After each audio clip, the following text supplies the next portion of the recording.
नमस्कार दोस्तों, स्वागत है आप सभी का हमारे चैनल गुरुकुल शिक्षा में। दोस्तों आज की जो वीडियो है वो आपके ईवीएस के क्वेश्चंस पर आधारित है, जिसमें 30 मोस्ट इंपॉर्टेंट क्वेश्चंस हैं। ये कहीं ना कहीं ये क्वेश्चन सारे आ चुके हैं।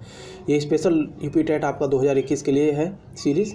तो चलिए देखते हैं आज के प्रश्नों को, और चैनल को सब्सक्राइब ज़रूर कर लें और लाइक भी कर दिया करिए प्लीज़। चलिए देखते हैं आज के क्वेश्चन को।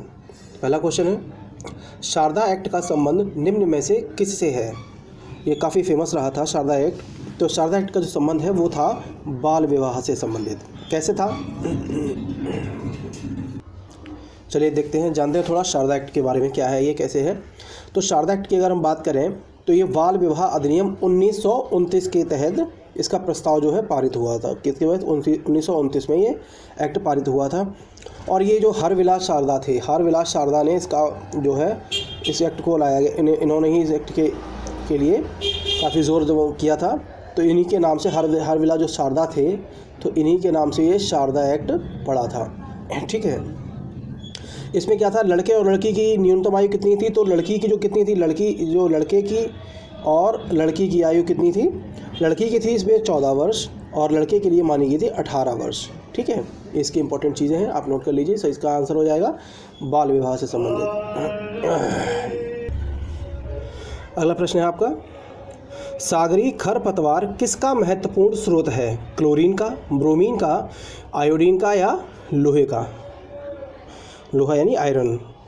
तो राइट आंसर हो जाएगा इसका, जो सागरी खरपतवार है वो आयोडीन का मुख्य स्रोत है। अगला प्रश्न है आपका, भारत में प्रोजेक्ट टाइगर कार्यक्रम किस वर्ष आरंभ किया गया था? 1982 में, 1972 में, 1981 में या 1973 में? आप अगर चैनल को पहली बार विजिट करें तो प्लीज़ सब्सक्राइब कर लीजिए चैनल को और लाइक कर दीजिए वीडियो को। चलिए देखते हैं। तो इसका सही आंसर हो जाएगा, जो प्रोजेक्ट टाइगर है आपका वो स्टार्ट हुआ था 1973 को।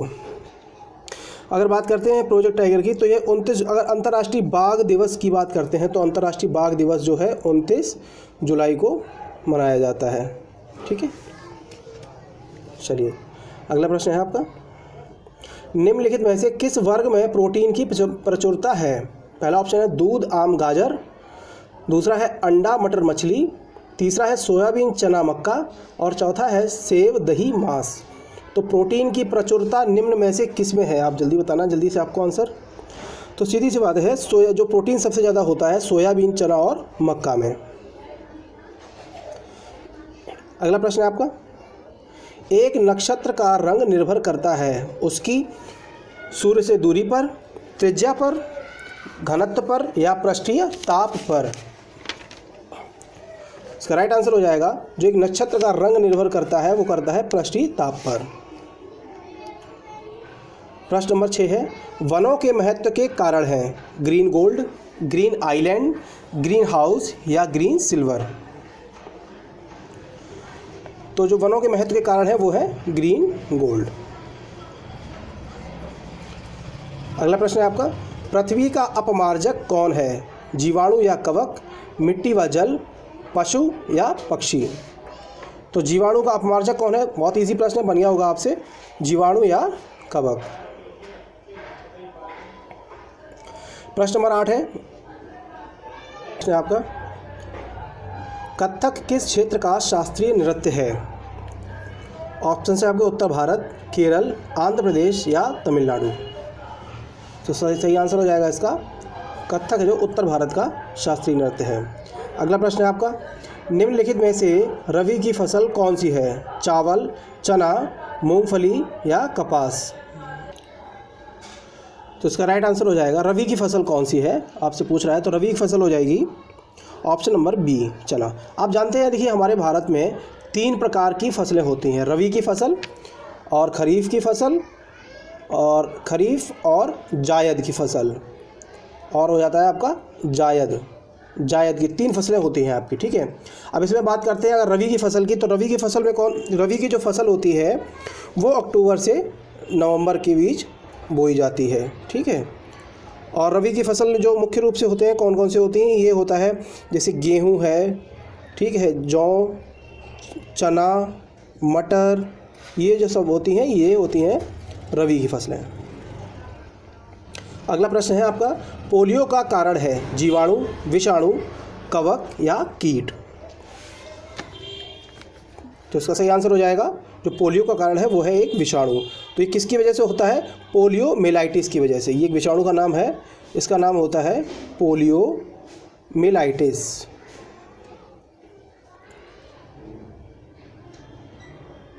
ठीक है, ये पोलियोमेलाइटिस की वजह से होता है। अगला प्रश्न है आपका, पर्यावरण दिवस किस तिथि को मनाया जाता है? 4 जून, 5 जून, 15 जून या 29 जून? तो जो पर्यावरण दिवस है आपका बहुत इजी क्वेश्चन बन गया होगा। तो 5 जून को मनाया जाता है और इसकी जो शुरुआत हुई थी 1973 से हुई थी। ठीक है, और इसका जो स्टॉकहोम अंतर्राष्ट्रीय शिखर सम्मेलन वर्ष 1972 में आयोजित किया गया था। ठीक है।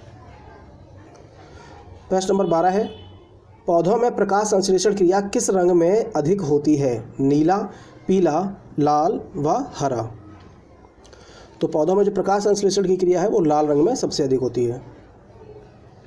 प्रश्न नंबर 13 है, भिंडी में पाया जाता है phosphorus, vitamin A, vitamin C या ये सभी? तो भिंडी में मुख्य रूप से ये सभी तत्व पाए जाते हैं।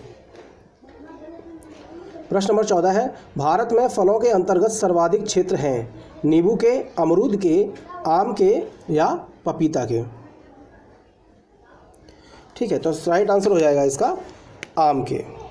अगर हम बात करें तो फलों के अंतर्गत सबसे ज़्यादा आम उगाए जाते हैं भारत में, और दूसरे नंबर पे उगाया जाता है वो आ जाता है सेकंड नंबर पर नींबू। ठीक है, और तीसरे स्थान पर आ जाता है, थर्ड नंबर पे आ जाता है केला। ये फसलें भारत में उगाई जाती हैं। अगर हम बात करें कि फलों का अध्ययन किसके अंतर्गत किया जाता है, तो वो किया जाता है पोमोलॉजी के अंतर्गत किया जाता है। ठीक है। अगला प्रश्न है आपका प्रश्न नंबर 15, पर्यावरण को बचाने के लिए चिपको आंदोलन का संबंध किस राज्य से है? उत्तर प्रदेश, झारखंड, छत्तीसगढ़ या उत्तराखंड? तो चिपको आंदोलन जो है वो संबंधित है उत्तराखंड से, और ये मुख्य रूप से जब वनों की कटाई हो रही थी उसके संबंध में था, वनों की कटाई को रोकने के लिए। और इसमें साथ में थे चंडी प्रसाद जो भट्ट एवं सुंदरलाल बहुगुणा, इसके जो थे साथ साथ इन लोगों ने ये आंदोलन चलाया था। प्रश्न नंबर 16 है, निम्नलिखित में से जैविक घटक कौन कौन से हैं? वो कौन सा है इनमें से? पादप, मृदा, वायु या जल? इसका सही आंसर हो जाएगा जैविक घटक कौन सा है इनमें से? पादप। ठीक है। जैविक घटकों में मुख्य रूप से कौन कौन आ जाता है? तो इनमें आ जाते हैं उत्पादक, उपभोक्ता और अपघटक, ये सभी जैविक घटक होते हैं। प्रश्न नंबर 17 है, कौन रासायनिक उर्वरक का उदाहरण नहीं है? यूरिया, पोटाश, फास्फेट या कंपोस्ट?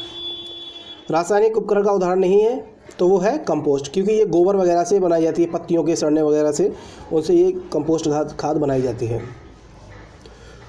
प्रश्न नंबर 18 है, हमारे पर्यावरण में किस गैस का सबसे अधिक सांद्रण है? ऑक्सीजन, कार्बन डाइऑक्साइड, हाइड्रोजन या नाइट्रोजन? सांद्रण का मतलब है जो अधिक मात्रा में पाई जाती है, तो सही आंसर हो जाएगा नाइट्रोजन। करीब करीब 78.08% जो है वायुमंडल में पाई जाती है। प्रश्न नंबर 19 है, निम्न में से कौन अम्ल वर्षा का वृहद प्रदूषक है?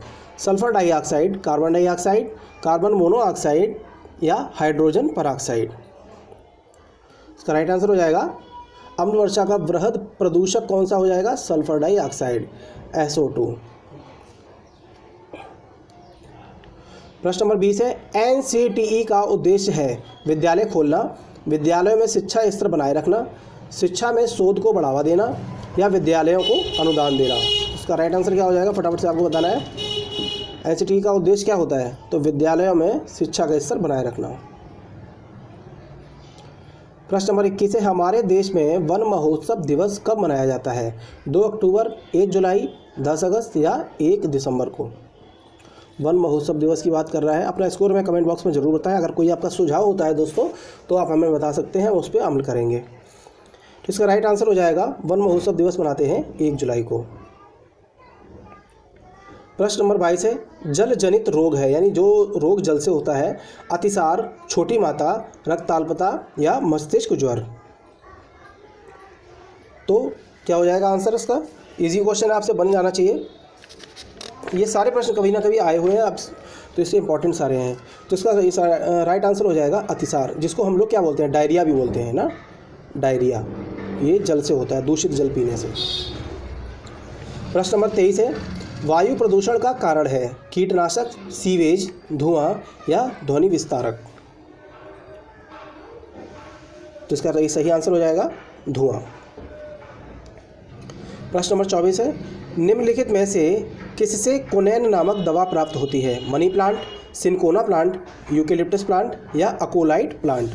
कोनेन नामक दवा किससे प्राप्त होती है आपको बताना है। तो ये हो जाती है सिनकोना प्लांट से। पुराने समय में मलेरिया के उपचार के लिए इसका प्रयोग किया जाता था।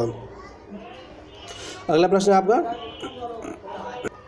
प्रश्न नंबर 25 है आपका, 71% पृथ्वी का तल ढका हुआ है, किस चीज़ से ढका हुआ है? भूमि से, हवा से, जल से या कोयले से? बहुत इजी प्रश्न है, बन गया होगा। तो 71% भाग आपका किससे ढका हुआ है? तो वो है जल से।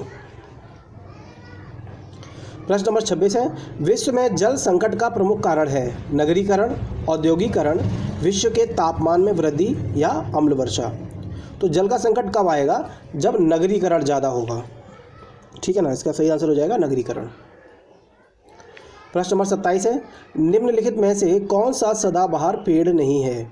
नीम, इमली, बबूल या शहतूत? देखिए, सदाबहार पेड़ कौन से होते हैं? जिन पर साल भर पत्तियां लगी रहती हैं, पत्तियां झड़ती नहीं हैं कभी भी, तो वो सदाबहार पेड़ होते हैं। तो इनमें से कौन सा आपको बताना है?